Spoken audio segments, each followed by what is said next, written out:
Sejak sedekat lalu, istilah jebakan hutang atau debt trap diplomacy sering dikaitkan dengan pelaburan dan pinjaman berskala besar yang ditawarkan oleh China kepada negara-negara membangun, khususnya di Afrika, Asia Tenggara, dan Pasifik.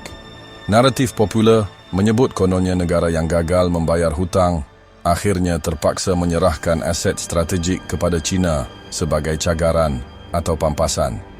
Namun, berdasarkan laporan rasmi, kenyataan kerajaan serta kajian institusi bebas sehingga 2025, tiada bukti kukuh bahawa negara di ketiga-tiga kawasan tersebut telah secara rasmi menyerahkan pelabuhan, lapangan terbang atau tanah milik negara kepada China akibat kegagalan membayar hutang.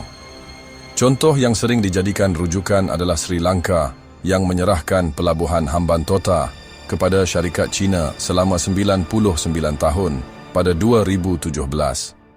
Namun, itu berlaku di Asia Selatan, bukan di wilayah Afrika, Asia Tenggara, mahupun Pasifik yang menjadi fokus laporan ini. Setakat 2025, tiada negara Afrika yang secara rasmi menyerahkan aset strategik seperti pelabuhan, lapangan terbang atau syarikat tenaga akibat gagal membayar hutang kepada China. China menegaskan, tidak satu pun projek di Afrika pernah dirampas akibat hutang. Uganda. Pinjaman $207 juta dari Exim Bank China untuk menaik taraf lapangan terbang Entebbe pada 2015 menimbulkan khabar angin terminal itu akan diserah jika gagal bayar. Namun kerajaan China dan Uganda menafikan. Kontrak pinjaman menunjukkan aset itu bukan cagaran, hanya hasil operasi dan aliran tunai lapangan terbang diletakkan dalam akaun escrow. Kenya, pinjaman $3.2 bilion untuk projek kereta api SGR dikaitkan dengan dakwaan pelabuhan Mombasa mungkin dijadikan cagaran. Namun, kenyataan rasmi kerajaan Kenya menegaskan pelabuhan kekal milik negara dan syarat pinjaman tidak menyebut sebarang cagaran aset. Zambia. Timbul khabar angin pada 2018 hingga 2019, kononnya China ingin mengambil alih ZESCO, syarikat tenaga nasional, sekiranya Zambia gagal membayar hutang. Bagaimanapun, tiada bukti kukuh, malah kerajaan Zambia kekal pemilik ZESCO sehingga kini. Antara negara ASEAN, Laos menjadi satu-satunya contoh nyata setakat 2025. Bagaimana dengan Malaysia dan Indonesia?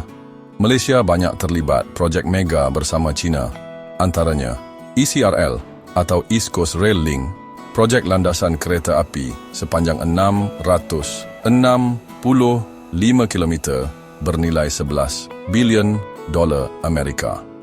Melaka Gateway, pelabuhan laut dalam dan kawasan perdagangan. Pada 2018, kerajaan Malaysia di bawah Tun Dr. Mahathir Mohamad sempat membekukan beberapa projek BRI kerana kebimbangan kos berlebihan dan ketidaktelusan perjanjian. Namun, projek ECRL diteruskan selepas perundingan semula, di mana kos diturunkan hampir $5 bilion Amerika. Tiada aset strategik negara Malaysia, seperti pelabuhan atau syarikat utility, yang pernah dipindah milik kepada China akibat hutang. Malaysia lebih berhati-hati dalam hal cagaran. Rundingan biasanya dibuat semula, bukan melalui rampasan aset. Indonesia pula aktif menerima pelaburan dan pembiayaan dari China untuk projek-projek infrastruktur. Antaranya, projek kereta api laju Jakarta-Bandung dengan kos sekitar $7.3 bilion Amerika. Pelaburan-pelabuhan, kilang besi, dan tenaga di Sulawesi, Kalimantan, dan Sumatera. Walaupun hutang Indonesia kepada China dalam bentuk pinjaman projek terus meningkat, setakat ini tidak ada aset negara Indonesia seperti pelabuhan, lapangan terbang, atau grid elektrik yang diserahkan kepada China akibat hutang. Namun, beberapa pemerhati menyatakan kebimbangan kerana banyak projek mega ini menggunakan struktur pinjaman project financing, bermaksud Cagaran hanya terhadap projek itu sendiri, bukan aset negara. Jika gagal, hanya projek tersebut yang tergadai, bukan harta negara.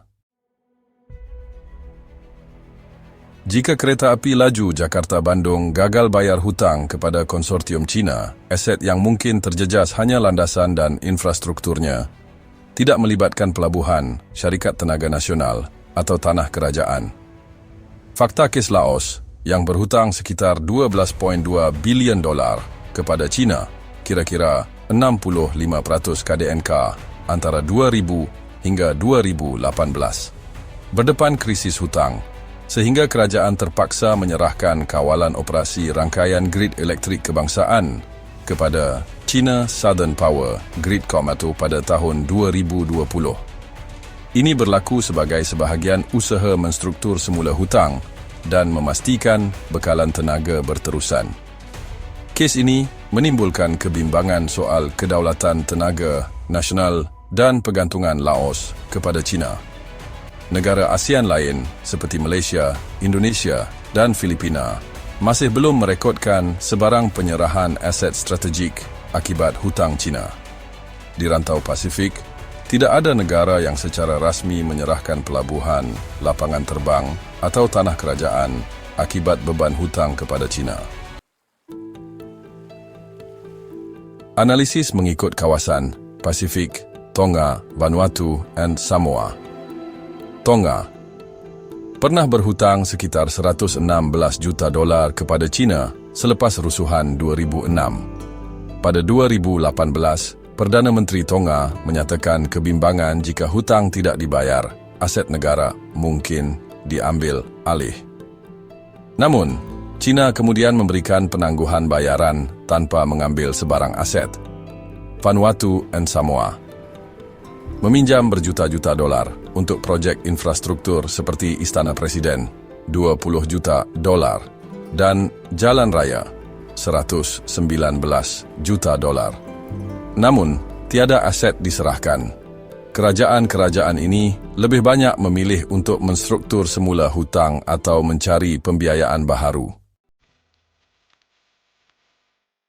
Berdasarkan sumber-sumber rasmi dan laporan media terkini, hanya Laos di Asia Tenggara yang menunjukkan kes pemindahan operasi aset strategik kepada China akibat hutang setakat 2025.